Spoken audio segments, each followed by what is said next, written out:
the Fan3Cast, dishing out the hottest NASCAR news and views while celebrating the three's historic comeback. Here are your hosts, Michael Metzger and Jason Schultz.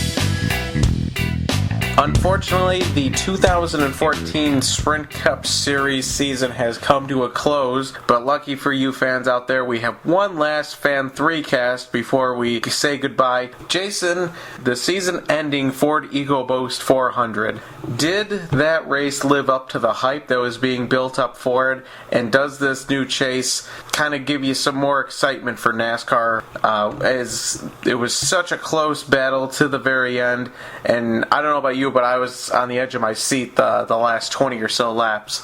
You were on the edge for your seat. I was actually out of my seat for the last 50 laps, really jumping up and down, pacing back and forth, because it was just so insane not knowing what was going to happen, and it completely did live up to the hype. It was just incredible seeing those guys race so closely and with so much on the line so late in the race. It was all came together perfectly. It made the chase 100 times better, and we've been all looking forward to this one race, and it definitely was one of the best ones we've seen all season long, and now it gets me excited for next year's chase because I know it's going to be even better, and that's something we probably weren't saying after last year with the old format. Now that's kind of surprising because you didn't even have a horse in the race with Kyle Busch already being eliminated, and I did with Ryan Newman being up there. So that's got to say a lot.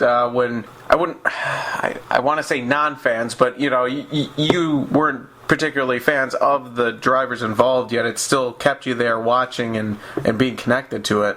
Yeah, I don't think for this it's like the Final Four of basketball. It doesn't really matter who's in the who's among the teams. It's just they always create a fantastic event, and that's the same thing that we saw on Sunday. You know what I really enjoyed about this is how those four teams really rose to the occasion. I was running the stats before this race, and Harvick and Hamlin have good records at Homestead. Logano and Newman were so-so at best, but all four of those teams, at one point, if I'm not mistaken, were in the top five, battling with each other until a few things happened to knock Newman and Logano out of it. And then it was just Harvick and Newman. But like I said, Newman and Logano had no business being up there based on their past performances, but somehow they were able to dig deep and pull through in this clutch time.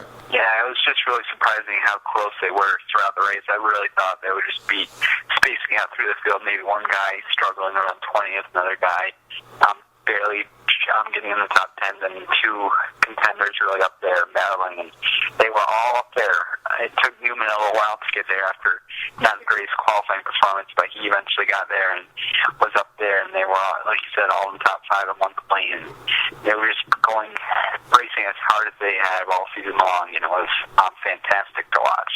Pit road was the problem for Hamlin and Logano, but actually, a side note with Ryan Newman, it was interesting to watch his team get better and better as the race went on. Their pit stops got faster. Instead of losing spots like he did early in the race, he was actually gaining them. Looking back, obviously, hindsight is 20/20, but Jason, with your crew chief hat on, would you still go with, if you're running Denny Hamlin's team, him staying out versus Newman on 2 tires and Harvick on 4? For Hamlin's call, I would definitely not have stayed out. I think that was probably the worst decision there. That pit crew has been great all season long, and they should have came in and took the 4 tires because it was just so wild at the end that you knew there was some more cautions, and 4 tires would be great. You'd be back in the pack a little, but I think you would be able to get up there because both the 11 and 4 were fast, so if the 4 could have come back 10 spots to win the race, I think the 11 should have considered doing the same thing too. I think Newman's strategy was the best stand rule, but it obviously didn't turn out well. He was also counting on some, not that many cautions at the end. It didn't turn out that way. But then Harvick was just the perfect call on Rodney Childers, who has been probably the best crew chief in the series this season, and he made the call. It was a great call, and he knew Harvick could get back up there if he was around 11th or 10th on the restart. So I just don't know why Hamlin's call was to stay on. I knew that they probably should have followed Harvick and see what they were doing, because that would probably have been the best call. And the only explanation I can come up with for Hamlin's call is maybe that team was too caught up in that moment of having a shot at the title and being so good and being the card B at the moment, and then they stayed out and that all went away. I'm thinking you should have done at least 2 tires like Brian Newman. If track position is really what you're after, that'll still allow you to maintain that track position. Plus, with the 2 tires, maybe you have a little bit of a fighting chance. Great call by Newman's crew. He did not have the car to come back through the field with 4 tires, so take 2, again, get the track position. And like you said, Harvick getting the 4 tires, no-brainer. His car was strong all race long, and he could have probably came from a little further back with those 4 tires and made it through. Then you have Joey Logano, who was just a victim of, I wouldn't even say it was a crew mishap. The jack fell off, or the jack dropped on the car, but it looked to me as where the area where they jack up the car, it kind of got bent or gave away or something like that. So it's hard to fault the pit crew for that. But unfortunately, that mistake kept him from being able to have a chance at the title. Yeah, I think he was definitely probably one of the guys to challenge Harvick had that jack not dropped, and it took him out of the race. But I think that whole team learned a lot from this whole week, and they'll be able to apply that for future seasons. Now, one guy who wasn't in contention for the championship but was in contention for the win was Jeff Gordon, who actually took himself out by coming in pit very late in the race. I believe it was after all the other pit stops were done, correct me if I'm wrong, and that call was made by Alan Gustafson, who after the race realized and anteed up to that was probably the worst call that he could have made for Gordon at that time. What do you think of that call, and was it right at the time, or should they have just stayed the course? I think I was just confused by it, because I really thought he had the car to win the race, and he was the best all day, so he probably should have stayed out. But it was true that his older tires probably weren't held up against that well against the guys that are coming through the field like Harvick. But I think he didn't come back to get a top 10, so it was probably would have had probably a few positions better finish if he had stayed out there. So it was a difficult call, but I think they probably played it safe and got it right. Now, I have to gloat a little bit here. Now, Ryan Newman didn't win the championship, but a lot of people were wondering, why was he even in this Final Four? How did he even stay alive with it so long, other than muscling his way through Kyle Larson and Phoenix to keep there? But he showed, and I think that team showed a lot at Homestead. Again, I'll be a broken record. His track record is terrible there, yet he was able to finish second in that race, coming up just that short for the championship. So I got to say kudos to them. And this team should not have been any surprise, because last year, I remember vividly when Jeff Burton was announcing that he was not going to come back to this car, he said that this team was just a little bit off from being a true contender, and it must be something that Ryan Newman was bringing to the organization that maybe they didn't have before to get them kind of over that hump, although he will be losing a little bit next year because his, I think, race day engineer, I think that's what he was doing, Matt McCall is leaving the team, so we're not sure how that's going to impact his next year. I think Newman was the greatest surprise, and I think it was mainly Jeff Gordon fans a little angry that Newman was in and Gordon wasn't, but Newman, after showing the speed and performance he did late in the race, he definitely deserved to be there. And one of the biggest surprises was all the other 3 teams of Hamlin, Harvick, and Logano, they all tested at Homestead, Miami a few weeks back. Newman didn't, and he still came out in second.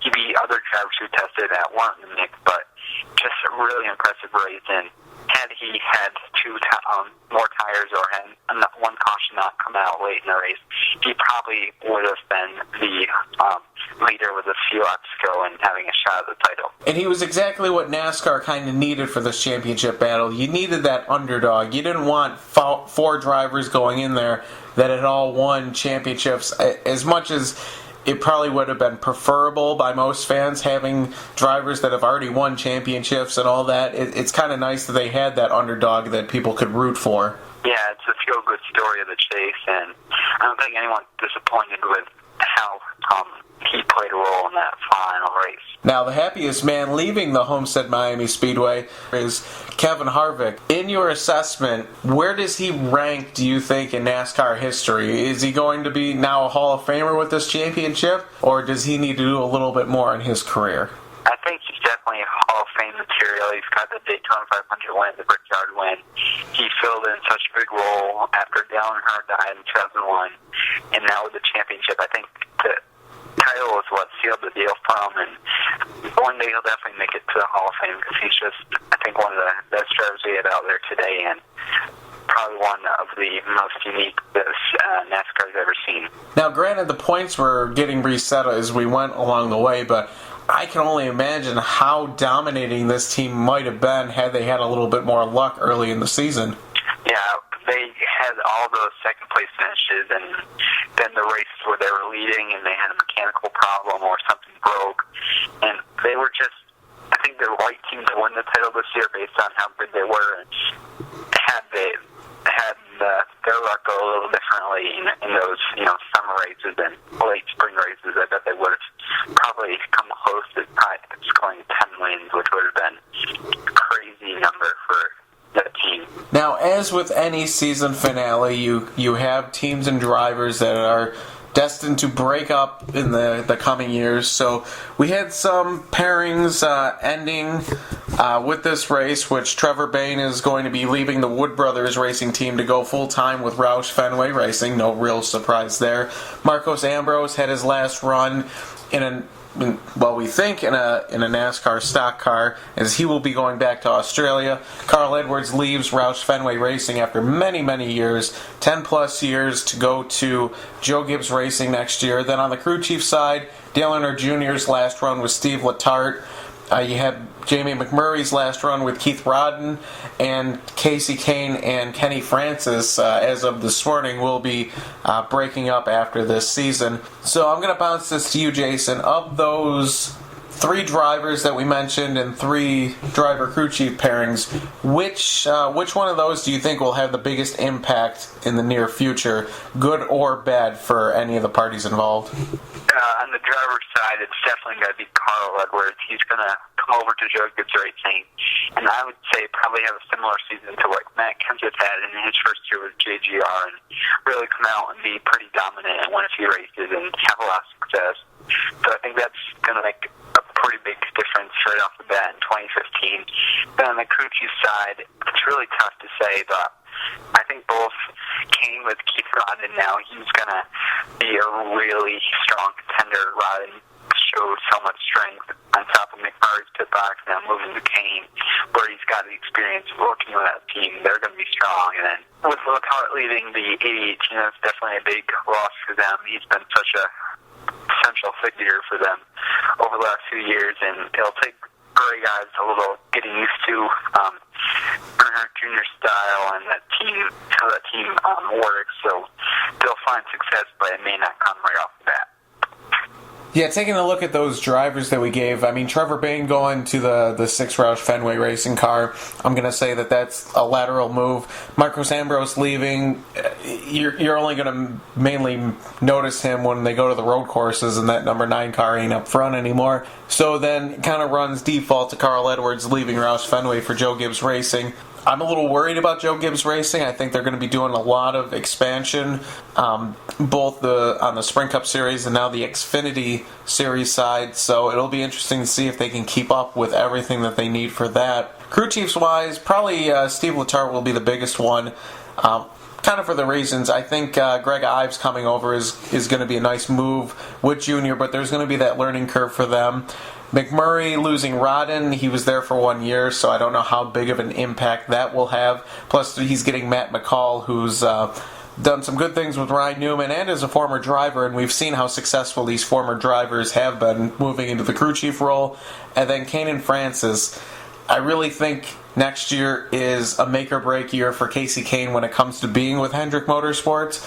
So this might be kind of that Hail Mary, swing for the fences type move to try to get him back in contender status because they got Chase Elliott, who we'll talk about in a little while, youngest champion in the now Xfinity Series. It was the Nationwide Series, and he's just biding his time before coming to the Cup Series. So I think Kane's got to do all he's got to do to ensure that that's a hard decision for Rick Hendrick here coming up. It'll definitely be a make or break year for Kane, and right now looking at it, I think he does come into 2015 with a really different mindset, one where he'll be able to, I think, find some more success, and if he doesn't, Elliott will definitely be right there with him to take the ride over, but it'll be definitely a huge year for Kane. Your 2014 Sprint Cup Series Rookie of the Year was a driver who I had the pleasure of talking to last year at the Las Vegas Motor Speedway. Didn't really think he was going to move to Cup Series that quickly, but Kyle Larson, not really that big of a surprise given his talent and what he's been able to do on the racetrack. It was pretty much just a battle between him and Austin Dillon. There was 4 other drivers in the competition for the Rookie of the Year status, but those two really kind of stepped it up and separated themselves from the rest of the pack. So I think it was a good thing for Larson to win that. He was very deserving. It just might be one of those in the long term. Maybe Dillon has a little bit more success, but we'll have to wait and see on how that plays out. Yeah, he definitely had a great year. Very impressive, early in the season with his pretty decent runs and second place in Fontana. And he just closed out the year on a really positive note, and I bet he was so close on making the chase this year, I bet he'll get in the chase next year and maybe be a prime contender. He is going to be scary when he gets more experience at these racetracks. Yeah, definitely, because just the more he gets to know it and the more he knows some of the strategy involved in different tracks, he'll probably be winning 4 or 5 races a year like some drivers are doing right now. Now, Jason, let's take a look back on the season as a whole. So I'll pitch it to you first. What was your favorite race or memory, or you could pluralize that if you got a couple of them to share with us looking back on this season? There's a lot to choose from. It was a really fun season. Early in the season with Dale Earnhardt Jr. winning the Daytona 500, that was a really fun race to watch, a really intense and exciting one towards the end, and seeing all the emotion on his face and seeing how much he enjoyed the win, and that was pretty huge and very exciting to watch. Then in the summer months, we had that incredible race at Watkins Glen with Allmendinger and Ambrose really battling, and that was another fantastic finish and a really close and interesting race to watch. And then I think the whole chase was really, really fun, and seeing all the elimination races and all the drivers driving as hard as they can to stay alive and keep their tail shot possible. And even the leader, like I said in an article I wrote earlier this week, that I think it was like the last 5 races, I was not sitting down to watch the end of them. I was standing up and jumping all around because it was just so exciting and so much fun to watch. And that came with the Texas brawl at the end, as well as the Newman move on Larson, and finally Harvick's championship run and that late intensity. And I think it was just a fun season, and those definitely were some of my favorite memories from the year. Jason, this is the biggest problem with this podcast. We think too much alike, I think, which could be a good thing or a bad thing. You stole the races right off of my page here, so I had jotted down, thinking back to Daytona and just the excitement and happiness from Dale Earnhardt Jr.'s face. And this is going to actually be a theme through my selections here. You had that Watkins Glen, like you mentioned, A.J. Allmendinger, the emotion just coming from him, the happiness pouring out of him and his crew, and that leads me to this entire chase. Just seeing that intensity, that passion throughout the 10-race chase, even kind of leading into it, it was just so refreshing to see that, because it almost feels like you get to a certain point and 90% of the drivers and teams kind of check out, and they already know that they're toast, they're not moving on. But with the unknowns of this new format, it was just really cool and really great, in my opinion, to see just that passion come back to a lot of people who might not have normally been showing those kind of emotions. We'll take some drivers that really impressed us this season, and I think it's hard to narrow down to one driver. I would definitely say Larson's on that list. No one really expected that as much out of him, but we really saw he was just great all season long. You could say Kevin Harvick's along those lines. It's a new team, new crew chief, whole new situation for him. We probably didn't think he would win the championship, but he ended up doing so, and he definitely impressed me because I really counted him out early in the season. I would say he'd make the chase. I'm not sure how big of a contender he would be, and he turned out to be the champion, so that was definitely impressing. No, it's not the right word. He definitely impressed me this season, and I would also put Jeff Gordon on that list. I do not have him making the chase in my preseason predictions, and for him to come out with such a great season and another, like a huge revival for him, and that was very cool to see, and it was definitely one of his best seasons in a long time, and I didn't expect that back in February. I have circled here Kevin Harvick. Again, Jason, you're killing me. I'm going to kind of echo you, but there's no denying Kevin Harvick's talent. There's no denying how Rodney Childers is as a crew chief. He did a lot with a little at Michael Waltrip Racing. You thought the pairing would be a match made in heaven, but hey, it's a new organization, new situation, like you said, for both of them.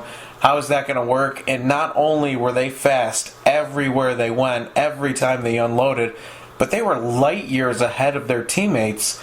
And that just blew me away even more, the fact that Stewart-Haas Racing, if you take them out of the equation, had probably the worst year they've ever had. But Harvick just kind of was doing his own thing and ends up winning the championship. I also got up there, might be a little biased, but I got Ryan Newman down as impressive because who would have thought he'd finish second in the championship, much less with Richard Childress Racing, who a lot of people thought when Harvick left was kind of being left for dead. So that was definitely another person who impressed me during the season. Flip side of that, with disappointment, I got to go with just Roush Fenway Racing as a whole. Granted, they got two cars into the chase, but that organization is just lost out there, and they're losing Carl Edwards. They're bringing in Trevor Baynes, so I don't know when that's going to get turned around for them because they have the stars kind of lined up. It's just a matter of whether they'll be able to execute it or not, and I don't know if that's going to happen anytime soon. Yeah, it was really tough to see them not really have any contenders all season long. Yeah, Biffle and Edwards did make the chase, but they didn't do much while in the chase, and they didn't have the speed or performance like we usually see them show on a week-to-week basis, so definitely not a great season for them, and maybe some changes in the off-season will benefit them by next season. And I'll go with my biggest disappointment being Toyota in general, with Michael Waltrip Racing and Joe Gibbs Racing. MWR didn't score a single win. They were close at times, but they just weren't that big of a story this season. And Joe Gibbs Racing, but yeah, they had Hamlin in the Final Four. He was pretty good, but their wings came at Fontana and Talladega early in the season, and those were, two races where probably not the most want to start that one over.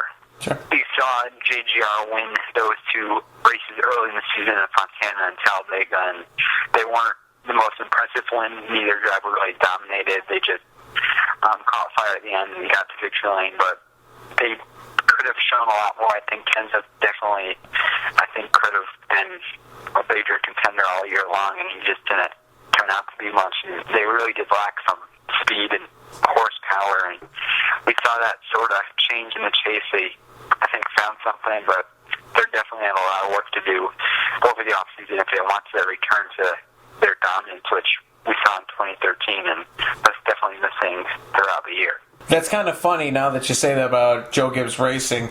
I enjoy the fact that if you look at Roush and you look at Joe Gibbs Racing, we're calling it a disappointing season, and they got 5 out of their 6 cars combined into the chase, yet it was still disappointing, and that kind of doesn't show the entire picture. Like you said, Matt Kenseth went winless after winning 7 races last year. Kyle Busch was held back a lot. He seemed fast at times, but then he seemed lost at others, and same with Hamlin. So it'll be interesting to see what changes they finally make on the crew chief side for their now 4 teams. Jason, who is your biggest surprise of the season? That's, I think, really tough to say because I can't narrow it down to one driver in the team. But if I had to, I think looking at the standings now compared to looking at the entry list before the Daytona 500, and no one knew, like you said earlier, Ryan Newman was going to finish second in the point standings. He definitely impressed me a lot. Looking at the new Chase, with winning being such a big thing, you don't look to Newman to be that driver that's going to be among the contenders, but he ended up doing so, and he showed consistency still matters, and he had a great season, and he really just was surprising to me because I counted him out from day one probably once he made that move to RCR. I knew he'd eventually probably post the same success he had with Stuart Haas Racing, but I never expected him to be so strong and be a half a second away from winning the championship. I gotta go with Kyle Larson because we knew he was good, we knew he was a rookie, but man, I did not think he was going to be that good, and especially with the Ganassi racing team that was turning the corner slowly with Juan Montoya in that car, but Larson just took it to a whole new level, and I don't know if it was just his relationship with the crew chief or just his maturation was just moving up that fast, but that was surprising to me how consistent and good he was everywhere we went.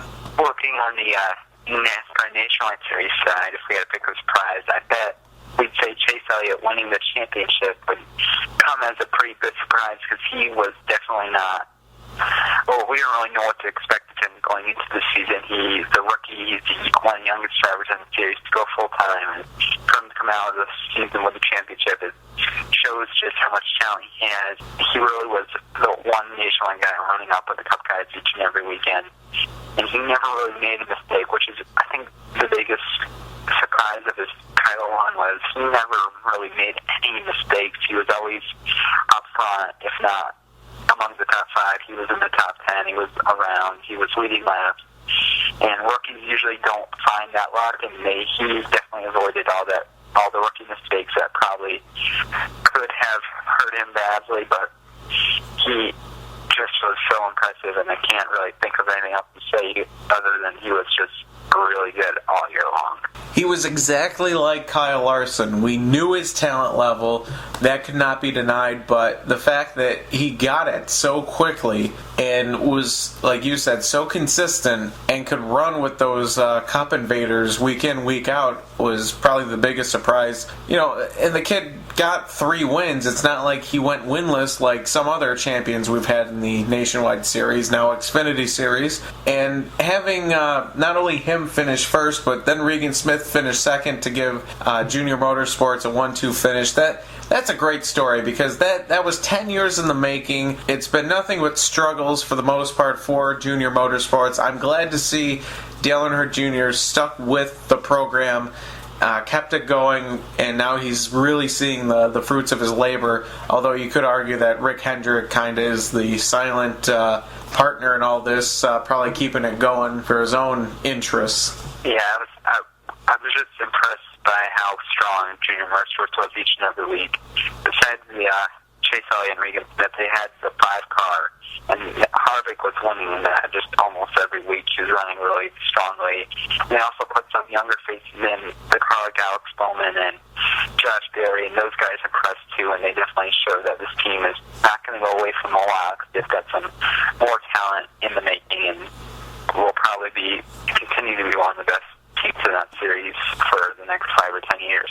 So the off season is upon us. I don't believe, jump in at any time to correct me if I'm wrong, Jason, I think the biggest announcement we're waiting for is what will happen with the crew chiefs over at Joe Gibbs Racing. I think everything else is pretty minor that's going to happen here on out on a news front. maybe some sponsorship here and there. So I'm not thinking too many big changes are coming down the pipeline. Yeah, it's not like other seasons where we're really waiting driver news or driver changes. It's all pretty much set in stone other than a few minor details. And I think the Joe Gibbs Racing crew chief swap's probably going to be a really big announcement because it's just going to change the dynamic of that team, and we haven't really seen that happen in multiple years. Next up, we have the banquet, December 2nd through the 5th. The whole, I believe it's a Chase Week celebration out in Las Vegas, so that'll keep you going into December with the NASCAR, but we don't have the preseason testing at Daytona anymore, which, granted, to me it seemed kind of silly because they're down there so long for speed weeks anyways. Why do they need that testing in January? But it was a nice kind of carryover for us fans to make sure they've got at least some NASCAR action every month. Yeah, it was always a favorite of mine. Like, it would be just coming home and seeing how the testing's going, and fans definitely, I think, enjoyed going to see that testing down in Florida. It was a huge preseason event, and now we won't get to see that. That's going to be disappointing because we're going to have to wait even longer until we see cars back on the track. But the great news is the Daytona 500 is only 95 days away, which means cars will be back on track racing in just about 3 months, and it'll be another fun and exciting season to come. But fans are going to have to find something else to do in the time off while drivers get some relaxing time in before they get back at it next February. Now, I started the show off by mentioning that this would be our final Fan3Cast, not only of the year, but I think we're going to pack away the name and this weekly platform. So, Jason, I'm going to pitch to you first. Any big plans in the off-season for you, and do you have an idea of what you might be doing in the world of NASCAR next season? It's a lot to think about right now.